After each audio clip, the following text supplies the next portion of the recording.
कई सालों से भारत के गृह मंत्रालय की एक टीम चुपचाप एक बेहद ही गुप्त काम पर लगी थी। बता दे, मुंबई के एक 500 स्क्वायर फीट के छोटे फ्लैट को CPWD के अफसरों ने मिलकर यूरोपीय स्टाइल सूट में बदल दिया था। हर कोना चमचमा दिया, मच्छर जाली वाली खिड़कियां लगाई, सीलिंग फैन लगाए गए, ट्यूबलाइट्स और चारों तरफ कड़ी सुरक्षा वाली ग्रिल्स लगाई गयी ताकि कोई भी अंदर बाहर ना जा सके।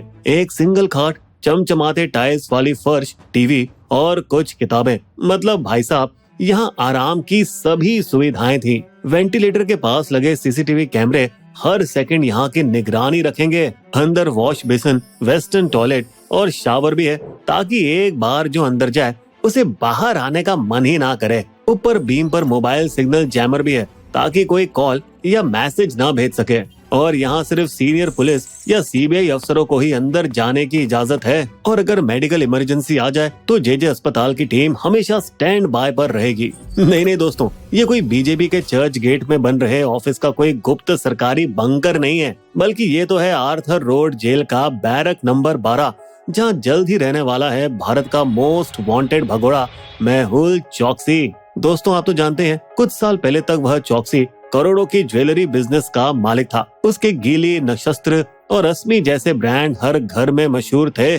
पर उसका साम्राज्य जो अपनी ऊंचाई पर 17,000 करोड़ पे था, झटके से ढह गया जब उसका भारत के इतिहास का सबसे बड़ा बैंकिंग घोटाला जो सामने आया। तो 2011 से 2017 के बीच चौकसी और उसके कंपनियों ने पंजाब नेशनल बैंक के ब्रैडी हाउस ब्रांच के कुछ कर्मचारियों के साथ मिलकर एक साजिश रची, जिन्होंने फिर चौकसी की कंपनी को दिए 1212 LOUs, यानी ऐसे वादे भरे सर्टिफिकेट कि बैंक इनका विदेश वाला लोन चुका देगा। और ये सारे सर्टिफिकेट उन्हें बिना किसी डॉक्यूमेंट या गारंटी के दे दिए गए। और बैंक के स्विफ्ट नेटवर्क का गलत इस्तेमाल करते हुए उन्होंने ये मैसेज भेज दिए सीधे विदेशी बैंकों को, जिससे पंजाब नेशनल बैंक के रिकॉर्ड में कुछ दर्ज ही नहीं हुआ और सारे लेन देन छुप गए। इन नकली LOUs से चौकसी और उसका भतीजा नीरव मोदी हांगकांग और दूसरे देशों से करोड़ों के शॉर्ट टर्म लोन उठाते रहे। यहाँ तक कि भारतीय बैंकों की विदेशी ब्रांच जैसे यूनियन बैंक और इलाहाबाद बैंक की हांगकांग ब्रांच ने भी अनजाने में इन्हें लोन दे दिए।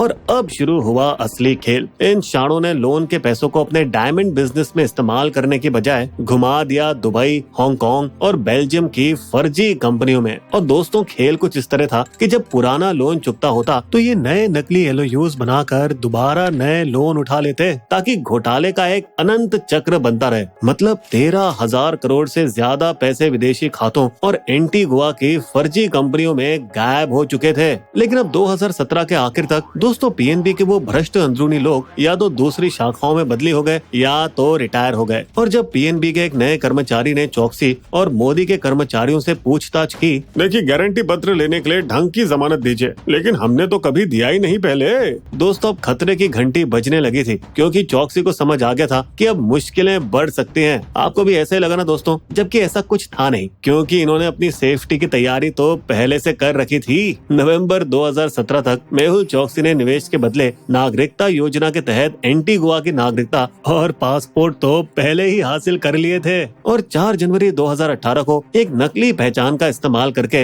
वो चार्टर्ड विमान में बैठ गया और बस इसी तरह भारत का डायमंड किंग एक रात में फरार हो गया। PNB ने जांच करने में अपना समय लिया और 29 जनवरी 2018 को ही उन्होंने पहली शिकायत दर्ज की। इसके बाद CBI ने चौकसी और नीरव मोदी को मुख्य आरोपी माना। ED ने भी तेजी से काम किया और उनकी 5,000 करोड़ की संपत्ति जब्त की, जिसमें प्रॉपर्टीज, हीरे, विमान और शानदार यॉट्स शामिल थे। दोस्तों, इसके बाद 2018 में भारतीय रिजर्व बैंक ने इन गारंटी पत्रों पर हमेशा के लिए बैन लगा दिया और इस खामी को पूरी तरह से बंद कर दिया। इंटरपोल ने 2018 में दोनों भगोड़ों के खिलाफ रेड कॉर्नर नोटिस जारी कर दिया और इनकी वैश्विक तलाश शुरू हो गई। साथ ही भारतीय अदालतों ने नॉन बेलेबल अरेस्ट वारंट जारी कर दिया। हालांकि चौकसी एंटीगुआ और बूढ़ा में बस गया था और वहाँ मस्त अपनी जिंदगी मजे से बिता रहा था। और अब वो दिल की बीमारियों, राजनीतिक उत्पीड़न और भारत की अमानवीय जेलों को अगले 7 सालों तक घर वापसी से बचने के लिए ढाल के रूप में इस्तेमाल कर रहा है।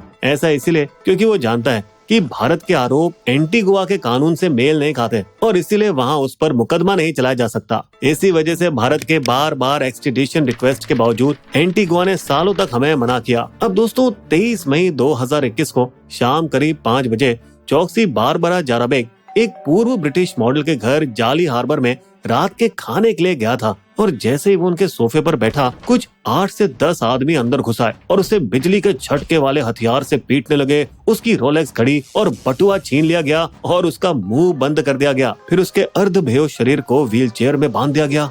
इसके बाद वे सब उन्हें पिछले घाट से होते हुए एक नाव में ले गए और एक बड़े जहाज में पटक दिया, जहां कथित तौर पर 2 भारतीय और 3 कैरेबियाई लोगों ने उसे समुद्र में बंधक बना के रखा और उसे 178 किलोमीटर दूर डोमिनिका के समुद्र तट पर फेंक दिया गया, जहां स्थानीय लोगों को एक घायल पासपोर्ट रहित आदमी मिला जो अपहरण का दावा कर रहा था। वैसे दोस्तों, समय को मद्देनजर रखा जाए तो इस दूरी के लिए ये कहानी असंभव लग रही है, क्योंकि डोमिनिकन अधिकारियों के अनुसार वो लापता होने के सिर्फ 5 घंटे के बाद मिला, जबकि समुद्र से 178 किलोमीटर तय करने में आसानी से 12 से 13 घंटे लग जाते हैं। वहीं भारतीय अधिकारियों का मानना था कि चौकसी ने क्यूबा भागने के लिए लोग किराए पर लिए थे, क्योंकि क्यूबा का भारत के साथ कोई भी एक्सट्रेडिशन समझौता नहीं था। लेकिन फिर जब इस आदमी ने पैसे देने में उनके साथ धोखा किया तो उन्होंने उसे तट पर फेंक दिया। दोस्तों, अब ये चौकसी डोमिनिका में भारत द्वारा अपहरण और गैर कानूनी हिरासत का दावा कर रहा है। और बता दें, डोमिनिका ने स्वास्थ्य के आधार पर उसे वापस एंटीगुआ भेज दिया, जिससे चौकसी को 1 साल और बच निकलने का मौका मिल गया।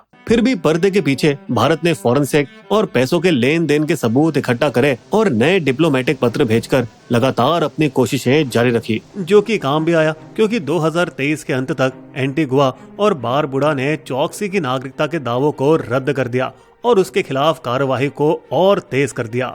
अब मामले को बिगड़ता हुआ देखकर चौकसी ने फिर से अपनी स्वास्थ्य की समस्याओं की गुहार लगाई। मुझे खून का कैंसर है और मुझे तुरंत यूरोपीय इलाज चाहिए। और फिर वो अपनी पत्नी बेल्जियम की नागरिक प्रीति चौकसी की मदद से 2023 में चुपचाप बेल्जियम चला गया। दोस्तों, एंटवर्प अब उसका नया घर बन चुका है। मतलब देखिए दोस्तों, हीरो की राजधानी ने भगोड़े हीरा व्यापारी को जगह दे दी। खैर, यहाँ भारतीय एजेंसियां भी हार मानने वाली नहीं थी और सीबीआई, ईडी और विदेश मंत्रालय ने पूरे यूरोप में खुफिया जानकारी निकालना शुरू कर दिया है और बेल्जियम के अधिकारियों और इंटरपोल के साथ मिलकर चुपचाप उसके पैसों की गतिविधियों पर नजर रखना शुरू कर दिया है। इस तरफ सीबीआई ने एक यूरोपीय कानूनी फर्म को हायर किया है जो कि अंतर्राष्ट्रीय एक्स्ट्राडिशन में एक्सपर्ट है, ताकि भारत का मामला और मजबूत हो सके। साथ ही पूरे कागजात जमा करने के लिए बेल्जियम की 3 बार यात्राएं की, जिसमें एफआईआर, आरोप के कागजात और सबूतों की पूरी जानकारी शामिल थी। ये साबित करने के लिए कि चौकसी ने भारत में जो अपराध किए वो बेल्जियम के कानून में भी अपराध माने जाते हैं। और 1 महीने के अंदर 11 अप्रैल 2025 को महीनों की गुप्त निगरानी के बाद आखिरकार एंटवर्प में चौकसी को गिरफ्तार कर लिया गया। और दोस्तों, बता दें कि इस बार उसके स्वास्थ्य के दावे बेल्जियम की पुलिस को रोकने में नाकाम रहे, जिन्होंने उसे अंतर्राष्ट्रीय स्तर पे भगोड़े होने का खतरा माना है। तो सितंबर में एक्स्ट्राडिशन की सुनवाई से ठीक पहले भारत के गृह मंत्रालय ने तुरंत एक दस्तावेज भेजा, जिसमें भारत की जेलों की सुधरी हुई सुविधाएं लिखी थी, जो कि यूरोप के मानव अधिकार अदालत के मापदंडों पर खरी उतरती थी, जिससे बेल्जियम की अदालत प्रभावित हुई। तो चौकसी की कानूनी टीम के अपील के बावजूद, जिसमें उसके 2021 के अपहरण को भारत के राजनीतिक करतूत के सबूत के रूप में बताया गया, वो कुछ नहीं कर पाई। और 17 अक्टूबर 2025 को एंटवर्प की अपील अदालत ने निर्णायक फैसले में उसके एक्स्ट्राडिशन को हरी झंडी दे दी। दोस्तों, कहा जाता है कि यहाँ अब चौकसी के पास एक आखिरी विकल्प है, जहाँ वो सर्वोच्च न्यायालय में अपील कर सकता है 20 दिन की खिड़की के अंदर, जबकि भारत में विदेश मंत्रालय, गृह मंत्रालय और केंद्रीय रिजर्व पुलिस बल के सदस्यों से बनी एक विशेष टीम भी तैयार की जा रही है। दोस्तों, एक बार एक्स्ट्राडिशन हो जाए तो चौकसी विशेष सीबीआई अदालत मुंबई में अपने 20 और साथियों के साथ मुकदमे का सामना करेगा और उसे बैरक नंबर 12 में रखा जाएगा, वही कोठरी जो महीनों पहले खास उसके लिए बनाई गई थी। मतलब हम कह सकते हैं कि भारत का 2018 का fugitive economic offender act FEOA आखिरकार रिजल्ट देने लगा है। दोस्तों, बता दें 2023 में 29 भगोड़े वापस लौटे, 2024 में 30 और 2025 तक 35 को वापस घर लाया जा चुका है। साथ ही भारत के नए भारत पोल पोर्टल ने भी इंटरपोल की प्रोसेसिंग टाइम को 14 महीनों से घटाकर सिर्फ 3 महीने कर दिया है। यही नहीं, तिहाड़ जेल में भी अपराधियों के लिए 2 नए वार्ड्स बनाए जा रहे हैं, खास तौर पर एक्स्ट्राडाइट किए जा रहे भगोड़ों के लिए। वैसे ही जैसे ब्रिटेन की अदालत में विजय माल्या और नीरव मोदी के एक्स्ट्राडिशन प्रयासों के लिए दर्ज किया गया था। ये बहुत ही अच्छी बात है कि विदेशी अदालत घटिया जेल की स्थितियों का हवाला देकर हाई प्रोफाइल घोटालेबाजों के एक्स्ट्राडिशन को रोक नहीं रही है। लेकिन फिर यहाँ ये सवाल उठता है कि भारत में उस साधारण कैदी का क्या, जो इन सुविधाओं का 10% भी नहीं ले पाता? वो बदलाव कब होगा? आपको क्या लगता है दोस्तों? कमेंट करके जरूर बताइएगा। हमारे वीडियो कंटेंट के सोर्सेस आपको डिस्क्रिप्शन में मिल जाएंगे।